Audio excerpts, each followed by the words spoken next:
2 podcasts in a couple of weeks. What has become of us? Football season starting again, so we will go into hiatus again. Oh, we won't. We've got Strictly coming up, a show that I'm really looking forward to. Sherwood starts this weekend. I know you really liked Sherwood season Yes. 1. Did it need a season 2? No, it didn't. But having listened to an interview with the guy who's written it and watched the trailer, I feel it's more, not an anthology show, but it's more going back to the same place but showing you different people and touching on other cultural touch points. So I'm in. I watched the first episode of Sherwood and remember nothing about it. Yeah. Other than maybe, was Alan Armstrong in it? Yes, very good. That I'm out. David Morrissey? There was a Tory Yes. councillor or something. And at some point, your friend of mine, Stephen Tompkinson, popped up. You didn't get to that point, but he had very long hair, like as an ex-miner. Brannigan. Yeah, it's not Brannigan. Sorry, we're going to have to explain this. We've probably mentioned this before, so if you've been listening to the podcast for the last 4 years, apologies in advance. But we went to watch a film, a local film called Hannigan, not Brannigan, Hannigan. Brannigan's the beef and mustard crisp from the 90s. Exactly, Sorry. that had Stephen Tompkinson in, and it was like an early dawn date for us, wasn't it? And there was a hilarious moment that only Mark and I find hilarious, where someone in the crowd started talking to one of the panelists because he knew him from his past. And so anyway, so it's become this sort of this point of reference for me and Mark forever. I even got a badge that said Hannigan on. I think we both got one. Did just you? For Do going, you have yeah. yours? Because I've still got mine. Almost certainly not. Let's face it. Anyway, Stephen Tompkinson was it. I really enjoyed it. Genuinely, I really enjoyed it. So I know you're talking about football season, I know, but I think this is the best time for telly. I really do. And also, I know we'll get onto films later, as per usual. But when I was at the cinema, and I have been at the cinema twice in a week, which is very exciting for me. When I was at the cinema earlier on, there were just so many films, you know, when you're watching the trailers and you're like, yep, that's for me. Yep, that's for me. I'd like to go and see that. And there's been such a long time since I've actively made myself go to the cinema to see films because I wanted to see them at the pictures. Also, I'm a little bit obsessed with that Screen X now, which we talked about last episode with Deadpool and Wolverine, where you... I don't think we talk about it on the pod. I thought we talked about it. I thought I made a thing about how immersive it was and how like autism friendly it was. You edited it, so Yeah, I've not listened to it since it went out. My brain, I think I talked about this Screen X, which is where it's like 270 degrees. That's the only thing I know. I know I say that to you all the time because it's the one fact I have. But it's 270 degrees, so it's all the way around the sides as well as at the front. And I also like the instruction. Because a little person comes on and they say, keep your eyes in the centre in front of you. And I like that. I've never had that happen when I've been there. Yeah. I don't understand. I thought it's part of the blurb. And I've seen about 3 films on that. Well, next time you go, I bet they do it, and you're just not listening. I love how that's turned into a criticism of me as a person. Yeah. Well done. That's impressive. Thank you. That's great. Impressive. I think there's a lot coming on. I think there's a lot coming on TV. I think there's huge amounts coming on in film that I'm really excited about. I think there's a lot we're going to be able to cover on the pod, which is very exciting. Do you plan on going back to Screen X exclusively now, or not exclusively. Let's face it. I mean, you're Calendar Girls 2 or whatever UK crap comes out this Christmas. It probably isn't going to have a Screen X performance. You know what? And I'm sure we'll get into this when we get a film section, but there is no real reason for certain films to have the Screen X. It's every now and again some things will come up to the side. Yes. And then they go away again. I think it's my personality trait. It's what I like. It just makes me feel like I'm in. I can't think of it not encapsulated, but like just enclosed, and it helps me to not notice other people and what they're doing because I feel like there's a lot going on in my peripheral vision.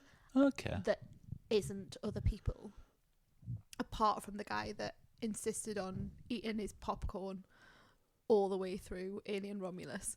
I mean, that's not unreasonable to go to the cinema. I mean, I think it is. they literally sell it by the bucket full, hon. It's going to happen. It was a quite, if you think about an Alien film, obviously there are peaks and troughs, but it is in space, and there are large portions where it's quite quiet. Yes. And then all you can hear is just munchy along.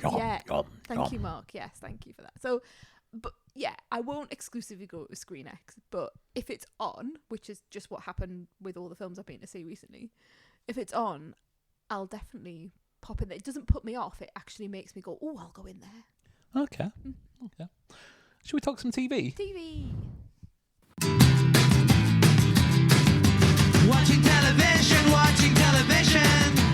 Can I talk about The Bear season 3? You can. I still haven't seen any of The Bear, and I apologise because I genuinely... I don't think you need to apologise for that. No, genuinely. I know you've talked about The Bear, and loads of other people have, and I do feel it's a bit like when someone says, like, obviously I really love Succession, and then someone says, well, I'm just not watching that.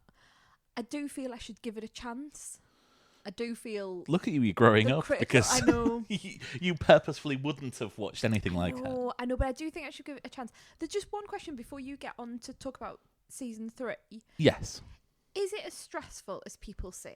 Yes and no. So there's a lot of shouting at each other. There's a lot of... But I don't find it that stressful. There are a couple of episodes which are really, really quite stressful, I have to admit. Mm-hmm. But they are isolated, and I don't think it's any more stressful than, say... So it's obviously The Bear, for those who don't know, is a TV series that's set in a restaurant. It's about the hot young thing Michelin star chef who comes back to his hometown of Chicago because his brother has taken his own life, and he has to take over the family beef sandwich shop. And how he gets on with the people around him, the people that already work there, the friends, the people who were left behind, who feel he's gone off and become a big success, blah, blah, blah, blah, blah. It's obviously stressful, because working in a restaurant is stressful.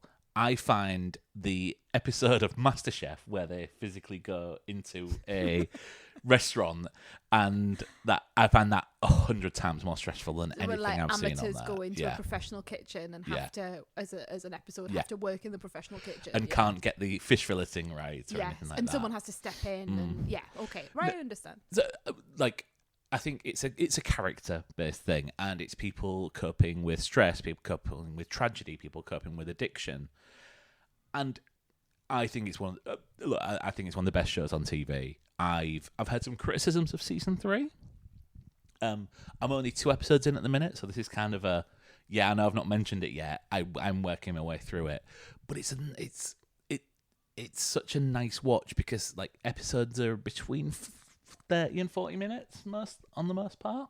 You can put one in, it's really easy to fit an episode in. It's not like watching House of the Dragon where episodes go on to be an hour and a quarter, and you have to I think the cast is excellent. And there is an episode called Forks, which is, people talk about just watching people do things well. Yes. And just the way that works. Going back to a film that we watched together, Knives Out, I remember being sat in the cinema, and if you haven't seen Knives Out, turn away now, but there is a conceit where Ana de Armas thinks she's poisoned her client, because she's a nurse, because some labels have been switched on some medicine, but it turns out she hadn't actually poisoned him. She didn't even look at the labels, she recognised from the viscosity of the liquid.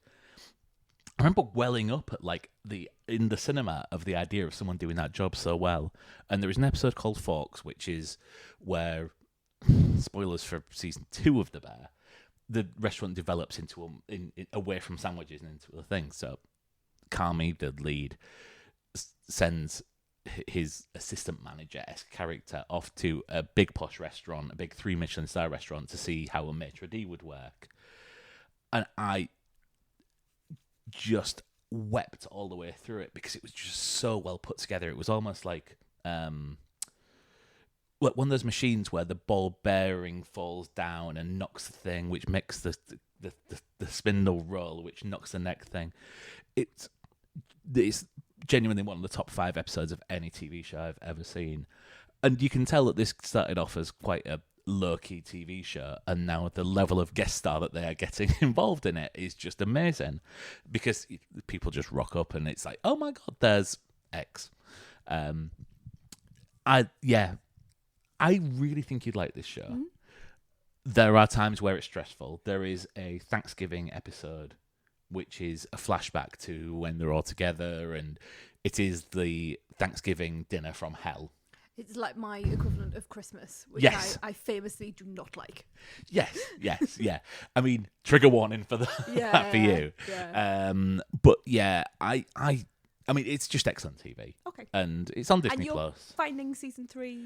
Yeah, I mean, because so there has been some criticism. Yeah, okay. The first, so I'm 2 episodes in. The second one is a lot of people shouting at each other, which is kind of part of the course. First episode's quite cerebral. It's kind of not a lot of spoken word. It's things happen at the end of the second season, and it's Carmy dealing with those whilst going back through his whole career. There's a lot of guest stars returning for this. I'd love to know if it was like B-roll that was filmed when they were originally on this, or if they came back for this, because I mean, God, their payroll must be going through the roof, or absolute A-list Oscar-winning stars want to come and guest list for a 10-second spot on a TV show. But yeah, it's such a good show.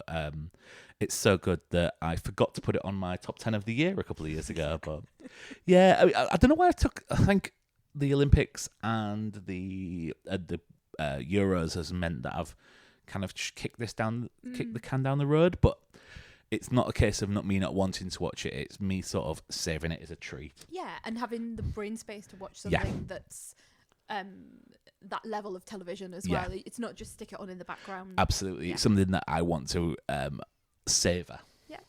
Yeah, like a fine meal. Lovely, thank you. Like a fine tasting menu. Well done. I know what you've been watching, and I'm quite surprised. Yeah, I've been watching. I think this is the way that they're positioning it. I think it's The Walking Dead : Daryl Dixon. I think that's the way it's been. I'll have to work this out, and then people will see from the way that I've written it in the show notes and in the title whether I've got that right or not. But yeah, it's the Daryl Dixon spin-off of The Walking Dead. Number 1. I could not lose any more respect in you of watching a spin-off without watching the TV show first. Like, seriously, this could be an unreasonable behaviour if if anything ever happens to our marriage. But did I not make it clear just how bad The Walking Dead was? Oh yeah, I'm sure you did, but I didn't get to that point. I mean, who knows which season it was, but it was when, I'm sure I was around like when Herschel and the barn and all of that. I know that was very, very early Season on. 2, yeah. Okay. Yep, you've done well. Maybe a couple of seasons after that. I know all the big Did you see David Morrissey? Oh, yes, I think I did see David Morrissey. I think that's season 3. Did you see Jeffrey Dean Wright? No, I didn't get to Jeffrey Dean Wright. Right, okay. But I know all of the things around Negan, so I know the character names, and I know the big events that have happened. So through the years, I've followed probably through, people going, oh my God, what happened here, and twists and turns. I've followed these large encounters, and I know some of the main characters, like Daryl and Carol, Michonne and Egg from This Life, Andrew Lincoln. So I kind of know generally what's happened, but I can't tell you if they've changed. Like Daryl, I'll get onto the actual story of Daryl in a minute, but Daryl mentions like the Commonwealth in this spin-off. I have no idea what the Commonwealth is. I can put it together. I'm sure there have been other, when they create like a community and they call it something. So yes. I don't know what any of those things are. I watched it and they all blend into one another for me. Well, So I think yeah. that this might bring us round to the reason why I've started this. It's not set in America. It's set in France. And I'm always I love a post-apocalyptic stuff. I love dystopian stuff. I find it quite hard, but there's something draws me back to it. I think it's the horror of it. It's Well, have I got a what would TV show happen. for you where there's 9 seasons of it, and might lead you into knowing what the Commonwealth is. So, yeah, and when I first started watching The Walking Dead, I thought it was absolutely amazing. And then it just went on and on and on, and then I just lost my mind with it. So, but this feels like a fresh start for me. It's in France. I really like the French actors that they've got there. It's not just the same sort of American landscape. You know, there are flashbacks to what happened in France. There are variations to the walkers and the way that they position themselves and things that they do. And this is, it's not a hard thing to get into, because if you know anything about Daryl, then you've got a little bit of knowledge there, and that you kind of go, oh, okay, he's always been this kind of loner, but he has had this relationship with Carol, and so you've got all that sort of background. If you've got that, like I have, you can come into it with that. But again, even if you don't know anything, you could totally start from scratch with this. He ends up in France. You know, he knows he's in France because the signs are all in French. He meets a religious order of nuns that have a child with them, and they ask him to take the child somewhere because there's something special about the child. What I really like about this show, and I've watched 2 episodes now and I'm quite desperate to get to the 3rd one, what I really like about this show is that it's asking really interesting questions about religion in a time of walkers, or the undead, where time has passed quite significantly. You're getting to see how different countries are dealing with things, and it threw up some new ideas for me. Maybe it wouldn't be new if you watched all 100 seasons of The Walking Dead, but there were some lovely allusions to, like, Peter Pan and the Lost Boys in the 2nd episode. You know, what would happen if children went to daycare and their parents never came to pick them up again, and they were able to keep themselves safe within that location, and had to grow up all by themselves and didn't know a world without the walker. You know, I think those ideas are interesting. Like I say, that might have been done to death in the original series, or in lots of other series as well. And there is a clear link here to The Last of Us. You know, here's a man taking a child across a country on a journey, and the child's meant to be special. There are clear sort of, connotation with that. But I'm not worried about that. It is not the best show on television. It is not, like, highfalutin, but it's a really easy watch, and I'm enjoying it, and I'm enjoying the ideas, especially this idea of religion. And some, this is not a spoiler, because you would expect this to come out of the narrative that, someone who is a nun might not have been a nun all of their life, and what was their life before, and what led them to the religious order, and what are the connections between different people. If you as a person are just thrown into a community, you don't know what has happened before you got there. I like those ideas. The other thing as well, Mark, before you, because I can see you like frowning and looking at your phone. The other thing that drew me to it was that my co-host from the Made for TV podcast, which is the other podcast that I co-host, where we talk about TV shows written and produced by women and other underrepresented groups, Made for TV, with my co-hosts Dawn Glenn and Sarah Kennedy. Dawn Glenn is on a podcast called the Daryl Dixon Podcast. Dead easy for me to remember. I was going to look it up before I came on, and I was like, nope, I do remember this. From Antler Queens. And she is the co-host on that podcast, and they go through each episode in amazing detail. And I wanted to listen to Dawn talk about The Walking Dead, because she knows all of those. She's watched it all. She's a fan. I wanted to listen to that level of criticism from someone who knew who they were talking about. So that's what really drew me to it as well, was, I can watch an episode and then I can go and listen to Dawn talk about it. Okay, that was my question, because I just didn't understand why you would pick that thing on the Sky Q box of all the things. Of all the things, I genuinely think, I was like, interesting, haven't got anything else to watch. But the main thing, like underlying it all, was Dawn's talking about it on another podcast. I could watch an episode, and whether I like it or not, I can go and listen to her talk about it. I would really recommend you watch The Bear rather than be tempted to go back and watch any episodes of The Walking Dead. I don't think I need to be honest with you. I just like this as a standalone. And you know what? If there's another series, I might not watch the other series unless, Dawn continues to talk about it on a podcast, and then I'll listen to that. I think it's really nice to... there's lots of shows that I don't watch. There's lots of films that I don't watch. But I love listening to really good podcasters talk about and analyse those films and TV shows. That's my relaxation. Still weird. Thank you. Can we talk some films? Yes, let's do that. Saturday night at the movies. Who cares what picture you see? When you're hooking with your baby, let's roll in the balcony. It's a trap. I was going to do that. I think it's quite obvious thing to do. I think everyone's been making that I think joke. it is, but I was looking forward to pulling out my Admiral Ackbar. It's a trap. I think mine's quite good. I think that was better than I thought it was going to be. Yeah, isn't it? See, I've been working on it. So, Trap. The latest... M. Night Shyamalan. The latest film by M. Night Shyamalan. Yeah. Who I love. I love him. I think he's great. This is the third film from him that that I've reviewed on the podcast. Yeah. You didn't review Old. No, because you told me that it had a scene involving a child that I would find unwelcome, and I've never gone back to that film when you told me what had happened. So, I'll be honest. There's a lot of in that film that I found unwelcome. Mostly the plot and the and a lot of decisions made around the.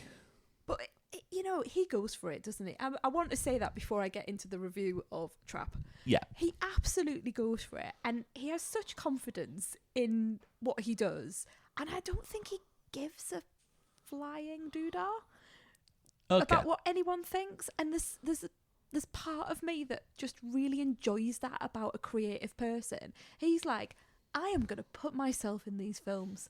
I am going to act. I'm not even going to be a cameo. I'm going to be properly on screen for a while. I am going to take things in ways you wouldn't imagine, and I'm just going to go with it. That's what I love about him. Okay. I dislike a lot of things. Mostly The Village. We're not going to talk about The Village again. Shape of the Water. See Lady in the Water? Not Shape of the Water. Yeah. Lady in the Water. See also earlier bad. episodes. The Happening. The Village. The Crappening. We do talk about him a lot on the pod. Yeah, because he's really prolific at the minute. Like, he's come back and he's absolutely, he's making a film every 18 months. Yeah. Do you remember when I came home really excited about the trailer for this film? Yes. So for those of you that haven't seen the trailer, the premise of the film is a dad taking his daughter to a concert of a Taylor Swift, Lady Gaga, or a kid. Excuse younger than Gaga, actually, but yeah. Okay. He goes, he makes excuses and goes off and notices some police about there. He goes up to the guy at the merch stand and says, "Hey, what's with all the police?" He says, "Oh, well, you heard of the butcher, the serial killer. The police have heard he's here tonight, and this whole thing's a trap just to get him." And so we think, oh my God, he's left his daughter behind. He then goes to the toilet, pulls out his phone, and we realise that he's got a hostage in his basement, and he is the butcher. That was really well, summarised. That sounds so surprised. No, but when you were talking about that, I was like, God, he's doing really well. He's not like stopping or anything. That was a really good summary. Wow. Okay. Well done, you. At the end of the trailer, there is a starring Salika as Lady Raven, and which immediately made me think, God, I'm so out of touch. Totally. And you said that, and I said that as well, because you came home and said, "Have you seen this?" I said no. I went and watched it. I went, "Wow, that looks amazing." And partway through, like you, I was going, "Oh God, that poor girl. She's in the concert, and her dad's not there with her." and he should protect her from this awful butcher. But yeah, you're right, this Lady Raven Salika, and I was like, oh, I genuinely have no idea who that is. She's probably had like a number one for like months on end and has been out since since 2015 or something. Let's park that thought for now. Let's park it. So I went to see this first. I said to you, you need to go see this because there's plenty to talk about in this film. And boy, is there. For a start, and you touched on it earlier, M. Night Shyamalan loves to put himself in his films. There is nothing that takes me out of the film more than his little cameo that he puts in. I'm going to say now, he wants to be Alfred Hitchcock, because that's what Alfred Hitchcock did. But Alfred Hitchcock purposefully put himself in early in the film, just walking by in the background. I enjoy it. I laughed my head off when he popped up.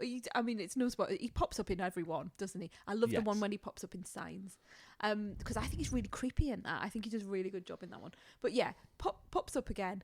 I laughed my socks off at that. I was actually really sad that you weren't sat next to me because I really needed someone to give like a little elbow shove and go, there he is.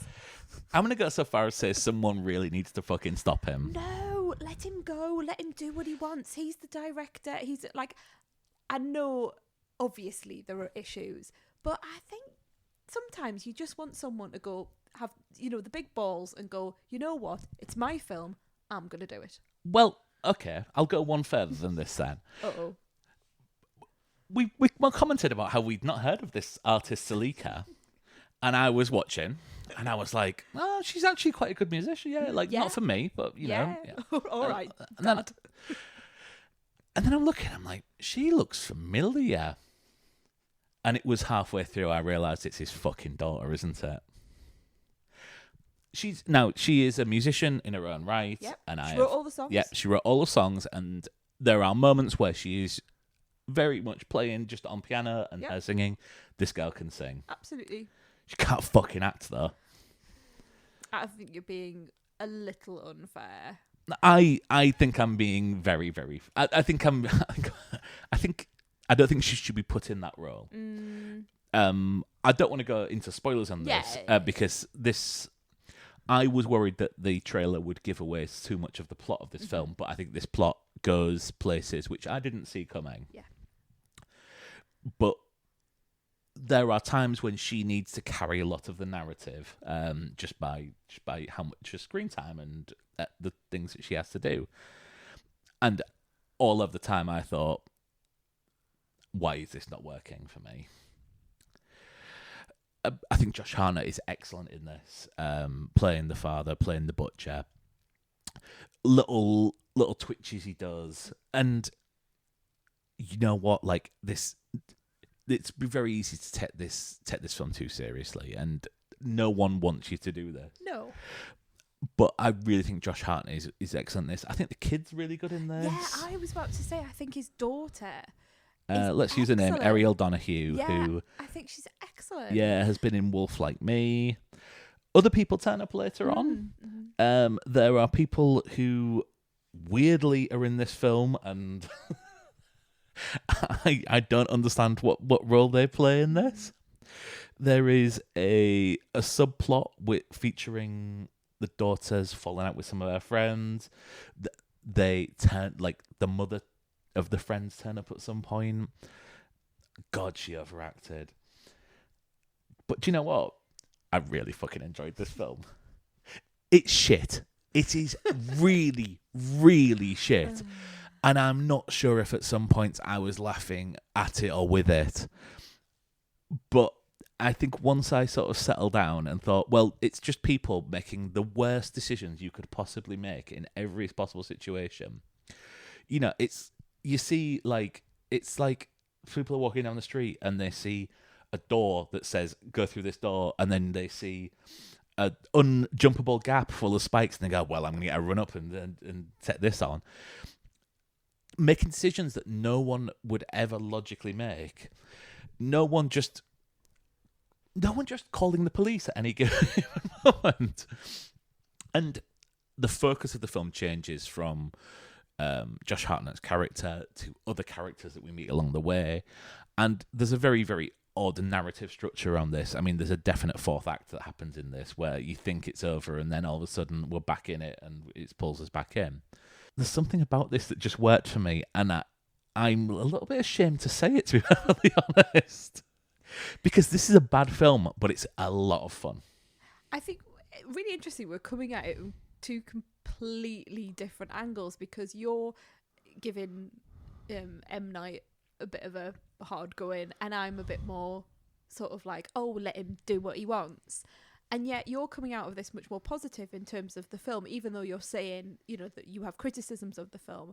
I felt very disappointed. I don't know whether it's because I want a film that is more like Silence of the Lambs, and this film for me is a film of two halves. That where we are in the premise with the dad and the daughter, and us knowing what other people don't know. When we were in that structure of the building and the idea that's presented to us in the trailer, I think that's really clever and fun to sort of watch where the camera's going. Oh, is he going to get out that way? Oh, why is he putting that chicken in a tub, you know, like in a cup? And I was like, well, it's going to come back at some point. You know, all of these things I was working through. Once we get into the second half and the things that you say occur and we move away from that, I was just bored and found myself really angry that we had that we just were narratively. I was spent most of the second half going, like, editing it in my head, going, well, I'd have that character do this and I'd have that character do that, and that person wouldn't be doing what's happening here. And this fourth act, like you say, I'd either cut that or I'd move a bit to the beginning. You know, I was just editing, and that's where it really fell down for me. And when I came out, I sort of shrugged and sort of went, oh well, you know, and it didn't stay with me, apart from the fact that the things that didn't work really remained with me. And it's almost like there's this brilliant setup and then it all goes away. But I did think that idea of being at a concert, and I thought the concert just worked. I did feel we were at a concert. I did feel she was a well-known pop star. And I thought that was a really well-produced part of the film. So, I don't know why this worked for me, because I'm about to give you every single bit of criticism that I have for this. Like, if you go to a concert, there's when the concert's going, there is absolutely nobody in the concourse. Concourses are filled all the time. That annoyed me. Yeah. There's a moment where because they need to see some of the people, like they need to meet some of the people, they say, oh, it's going to be 5 minutes while they set up for the next song. Doesn't happen. Doesn't happen in any concert. Yeah, I thought that as well. Like, can you imagine that? Like, yeah, we're not going to have an interval, which would be really easy just to say, oh yeah, we're going to have an interval and go back. No, we just need to set up for... There is a plot device that is used where someone is... Yeah, actually, I'm not going to go into it. There is a plot device that brings Riley closer to Lady Raven, and it's just ludicrous. Like, everything about this just is so bad, and I think I was laughing at it.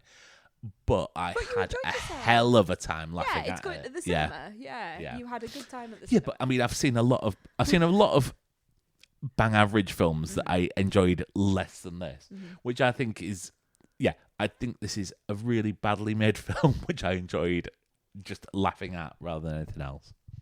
How many stars would you give it then?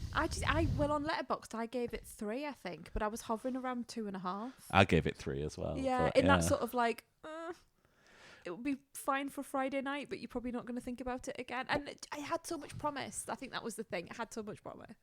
Right up until M. Night came along saying... I enjoyed that bit. Oh, you work with the artist? I'm her uncle. I'm her uncle. No, you're not. No, you're not. There's only... And then last night, I went and saw last night. I went and saw Alien Romulus. I went to see Alien Romulus on our wedding anniversary by myself as my wedding anniversary gift. Genuinely, as my wedding anniversary gift, that is absolutely what I would have wanted to do. I was desperate to go and see this, and you very kindly organised everything in our life for me to go and go and see this, and I had a whale of a time in ScreenX. And I was away for the weekend, so it's been a couple of days since you saw it. Yeah. But I was away for someone's 40th, and by the way, John, I don't know if he's listening, must have seen your Instagram story and said, Okay. "Oh, what did Elaine think of Alien?" I was like, "Oh, we've not talked about it." We haven't talked about it yet. No. So we wait. Which he found hilarious.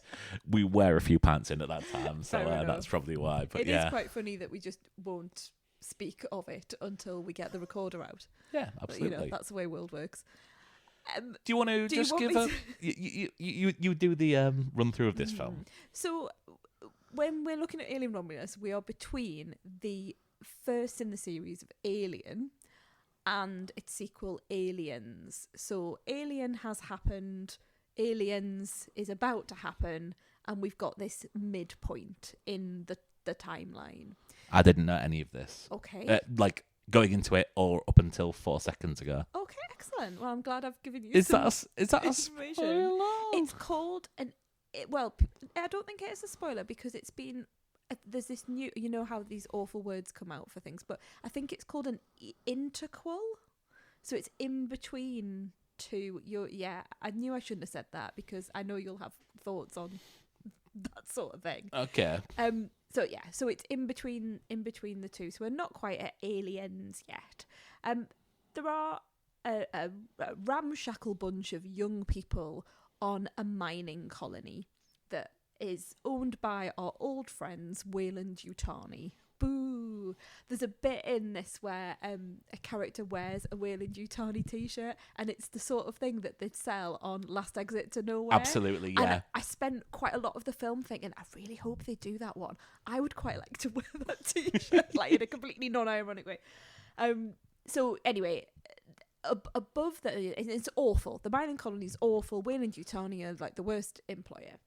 But above them, they notice that there's some kind of spaceship, and that may have the contents to help them get away from this terrible life where parents have died, people are getting ill. They never see the sun. They never see the sun, but this might be the escape. And off they go to I'm just going to call it the spaceship, because that covers everything, doesn't it? Yeah. It's a spaceship, and would you know it, they are not alone. Hilarity ensues. Hilarity ensues, yeah. So, yeah, and I think it is a mix of, if we're, without any spoil, it is a mix of Alien and Aliens.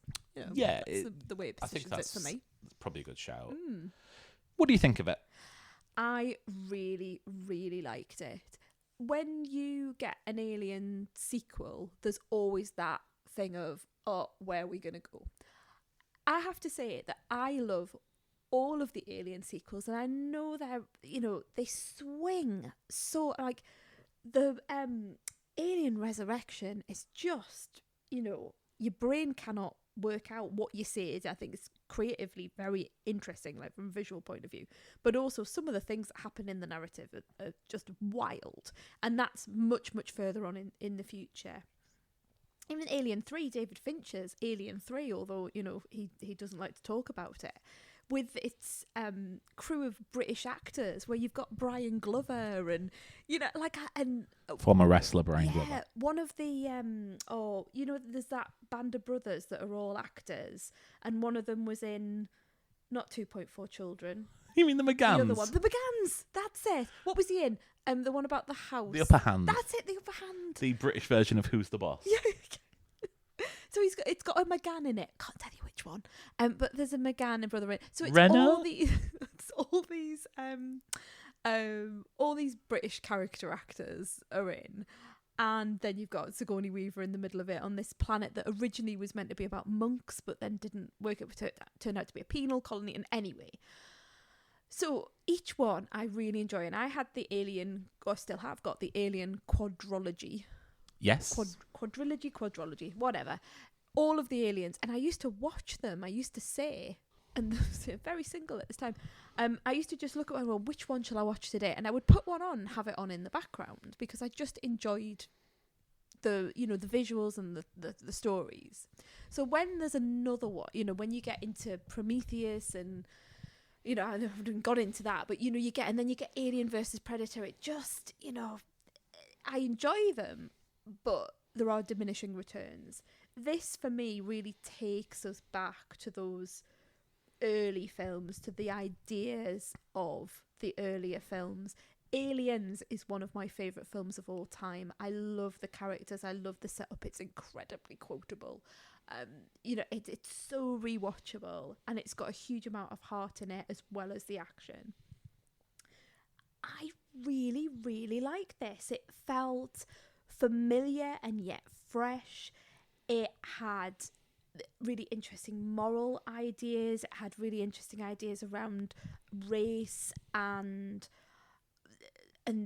other things that I'm not going to go into, but the futuristic ideas around people and non-artificial, and artificial people, and non-artificial, but all of those sorts of things. I just thought it. I just enjoy, when you sit in a cinema and you just take it all in and you just go, yep, I am going with this. I am going with it. There were two things that took me out of it.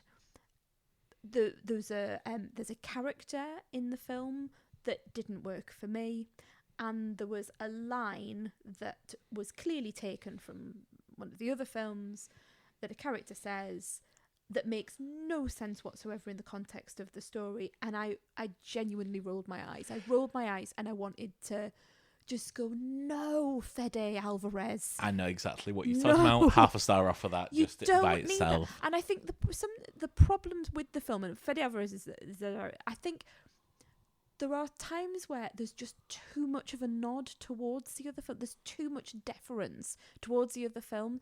It works best when it is its own story. Yes, within the, obviously we're going to see aliens. Yes, within that world. Yes, it's going to have to, we're talking about Weyland-Yutani. We're talking about these other people.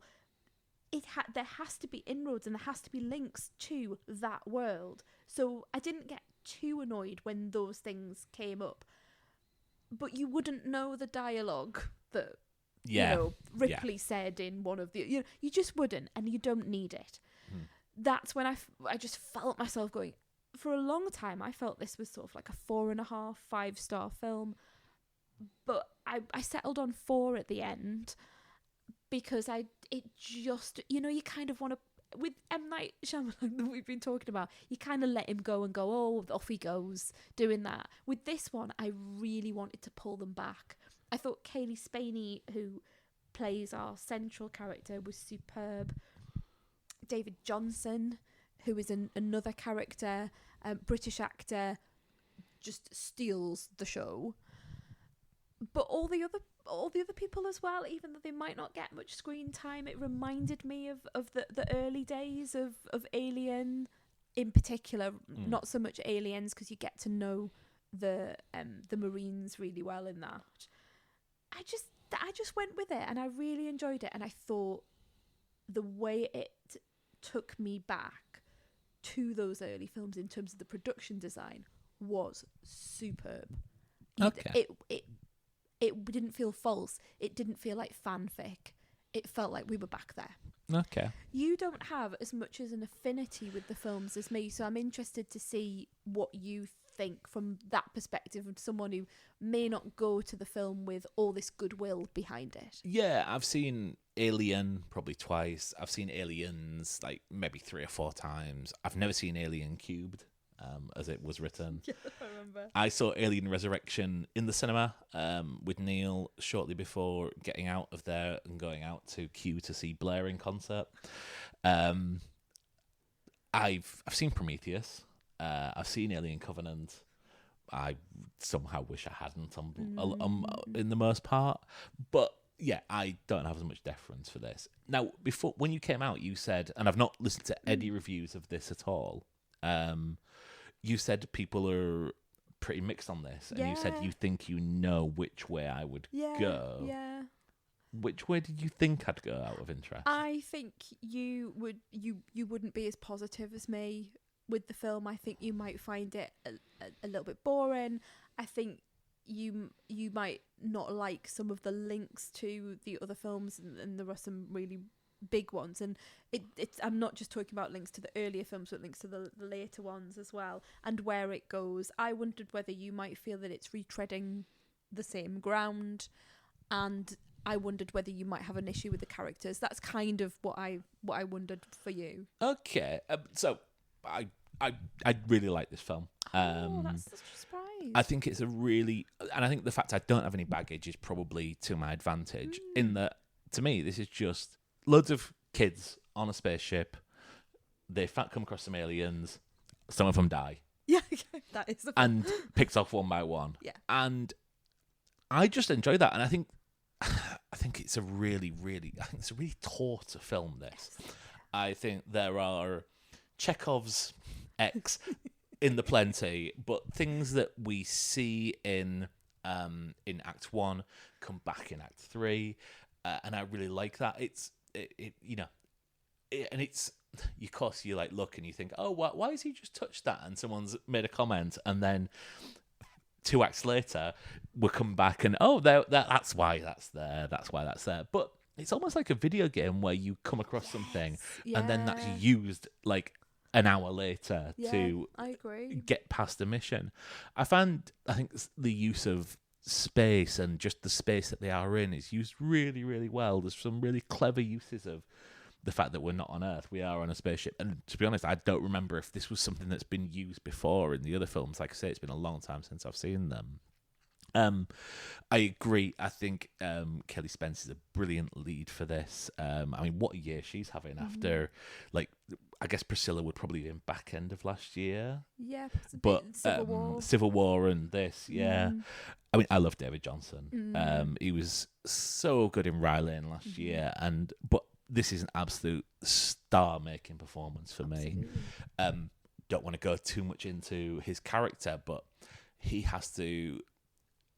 First of all, I thought he was playing the character from Ryland, and I was like, oh, he's brilliant, but I really wish that he would try something else. But there are other things that he has to do in this, and this film. I'll be really surprised if this film is one where you're getting Best Supporting Actor nods. But it should be. Yeah, he is such a great actor. Archie Renault plays Tyler. I saw him earlier this year in a film called Upgraded, which was genuinely one of the, like, a really, really shitly fun rom-com. And he plays the exact same person in that.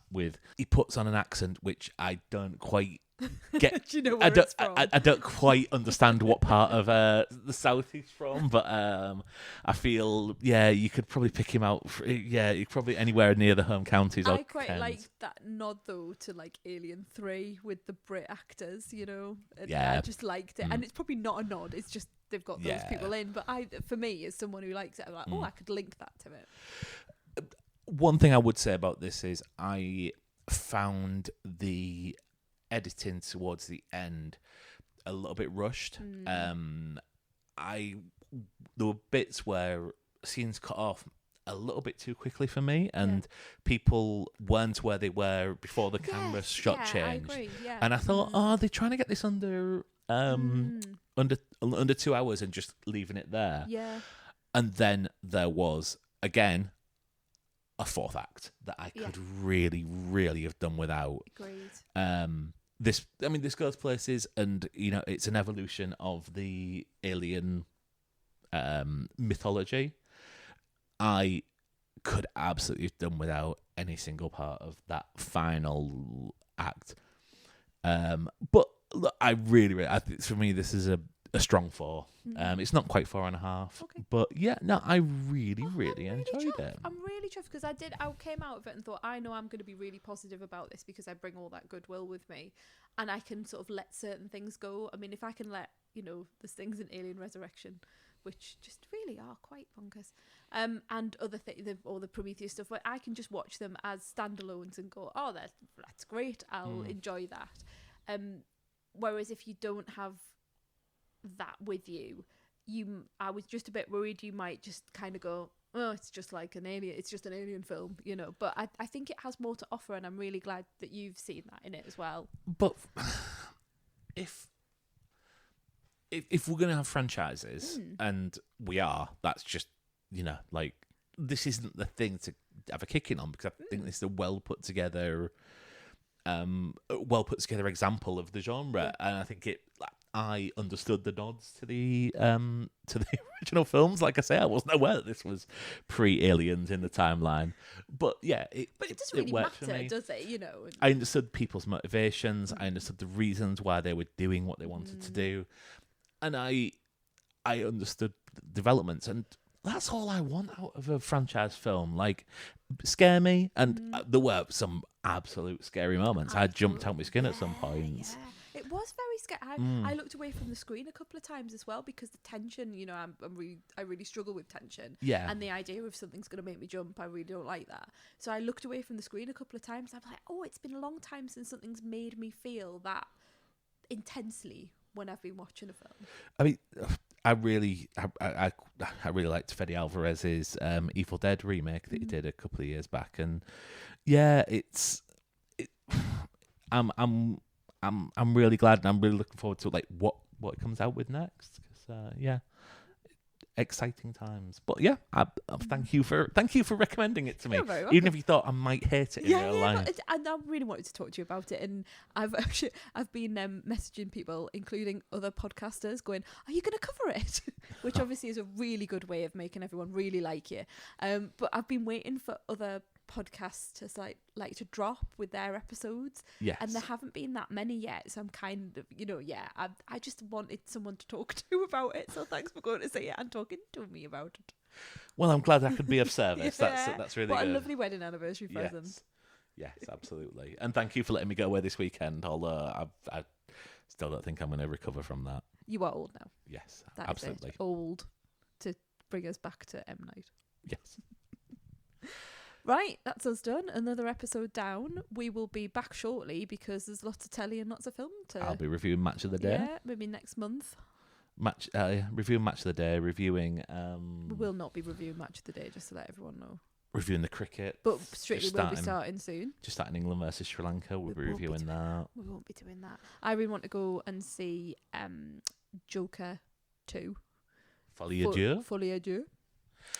That's my other big one coming up. I watched the trailer last night and I wish I hadn't. Yeah, okay. And yeah, and then I don't think it'll have been given too much away if I know these films, which like I do. But I don't think they'd give that much. I think there's going to be plenty, and I think there's a lot of things in the trailer that might not be what we think they are. I think there might be some dream sequences and things like that in it. So yeah. Do you think? Sorry. Fucking hell, love. Don't take it at face value, though. Don't take it literally. I think you need to get off the fence with that. I mean, that's you've really committed to that one, haven't you? Wow. Anyway. Dream sequences in the Joker film. It's the end of the podcast. Thanks everyone for listening. You can find us for the moment. I keep having this conversation with Mark. I want to take us off Twitter. And he's clinging on for dear life and saying, let's just leave it for a few moments. So you will find us on there at the Honeymoon Pod. Are we at the Honeymoon Pod on Twitter? We are, aren't we? Yeah, at the Honeymoon Pod and Instagram. Instagram, you will find me feeling happier over there at the Honeymoon Pod. And you're on Letterboxd, finally. I'm now on Letterboxd. So if you want to, how do you say it? If you want to letterbox me. Is that a phrase? No, not no. It might not be. Say that? I would be very careful because look what Letterboxd means in Urban Dictionary. Oh no, really? Oh well. I don't know. Okay. Well, anyway, I'm on Letterboxd. I'm trying to wonder, how do you tell people who you are? Do you just look up me? Look up Mark. Look up the Honeymoon Period. Yeah. Because that's you. Yes. Essentially, and I'll probably be following you, won't I? Probably. I think that's how when they first designed this system, they really wanted people to talk about it. Go through this, but yeah, I'm really enjoying it. I like, not an ad for Letterboxd, but I am really enjoying like putting my little star rating in and seeing what other people think of things. So, for example, when I put in my star rating for Trap, the first thing that came up was friend of the Movie Robcast, and hopefully friend of this podcast as well. I don't know if he listens, but hello, Adrian Zach. The first thing that came up was Adrian's 2-star review, single word review, crap. And honestly, I just howled laughing. So I really like things like that. So thank you, Adrian, for making me feel better after I went to see that film. I was going to say Claptrap, but yeah, that would have been good. That'll as well. also do. Yeah. Right, enough chat. Yeah. See you Let's next go. time. Bye.